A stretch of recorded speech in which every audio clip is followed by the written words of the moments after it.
В период празднования Мархаш будут приняты дополнительные меры по снижению аварийности на дорогах республики. В эти дни свою работу усилит ГИБДД.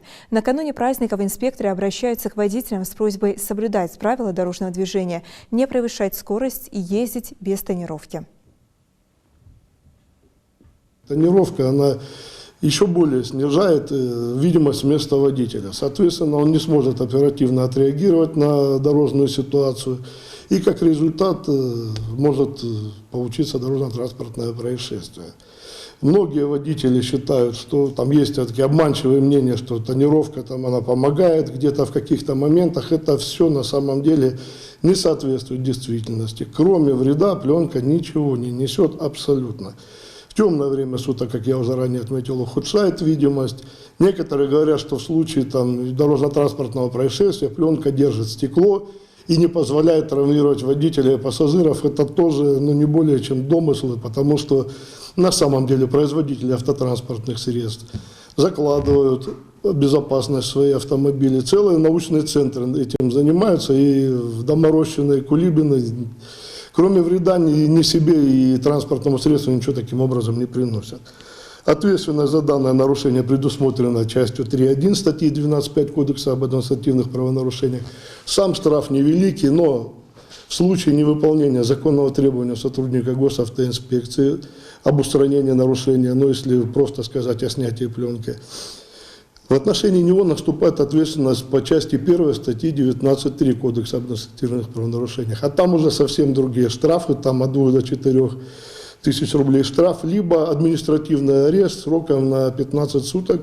И такие факты есть. Это решение принимает мировой судья, и такие факты у нас есть. Либо обязательные работы. Соответственно, я рекомендую всем участникам дорожного движения прислушаться к голосу рассудка и все-таки устранить данное нарушение со своих транспортных средств. В своем обращении к водителям начальник УГИБДД затронул и другие виды частых нарушений, допускаемых на наших дорогах, особенно молодежью. Их просят не выезжать на маршруты без номерных знаков. Ответственность за это правонарушение предусмотрена частью 2 статьи 12.2 Кодекса об административных правонарушениях и влечет штраф в размере 5000 рублей или лишение права управления на срок от 1 до 3 месяцев. Но надо понимать, что движение без знаков – это мало того, что это нарушение Кодекса об административных правонарушениях.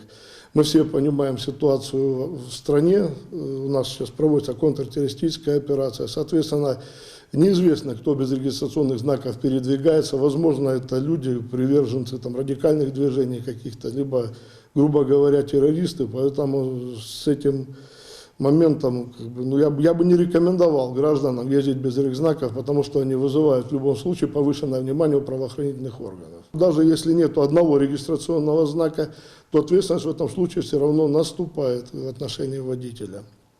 Поэтому я бы рекомендовал всем участникам дорожного движения перед выездом. Есть такие смешные отговорки, что я выезжал, не заметил со двора, но есть у нас правила дорожного движения, которые четко предписывают, что нельзя выезжать в болезненном состоянии, нельзя садиться за руль. И перед выездом водитель должен убедиться в исправности транспортного средства и в наличии регистрационных знаков.